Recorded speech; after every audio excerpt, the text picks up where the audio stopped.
એમાં રિક્ષા ઊભી રહે અને નાગરિકો પણ રિક્ષા સ્ટેન્ડનો ઉપયોગ કરે, જેથી કરી અને રોડ ઉપર જે રિક્ષા ઊભી રહે છે, આડેધડ ઊભી રહે છે, એનું એક નિરાકરણ આવે અને આપણું શહેર, આપણું વડોદરાનું જે એન્ટ્રન્સ છે રેલવે સ્ટેશન, એ આપણું બહુ સારું દેખાય એના માટેનો એક પ્રયાસ કરવામાં આવ્યો છે.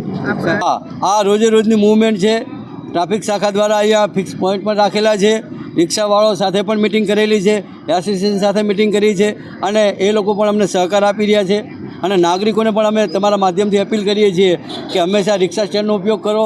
રિક્ષા સ્ટેન્ડ સિવાય લાંબો હાથ કરીને રિક્ષા ઊભી રખાવશો નહીં, જેથી કરીને કોઈ અડચણ ન થાય અને આપણે સૌ સાથે મળીને વડોદરાને એક ટ્રાફિક મુક્ત, એક સારું શિસ્તબદ્ધ શહેર બનાવીએ એવી વિનંતી છે. આ સૂચના બાદ બી રિક્ષા ચાલકો સહકાર નથી આપતા અથવા તો જે રસ્તા વચ્ચે ઊભા રાખીને ભરે છે તેને ઈ ચલણ આપવામાં આવે છે અને દંડનીય કાર્યવાહી પણ કરવામાં આવે છે. વડોદરા શહેરને છે આપણે બધા સાથે મળીને છે એ એકદમ ટ્રાફિક મુક્ત બનાવીએ. આમાં વડોદરા શહેરની પ્રજાનો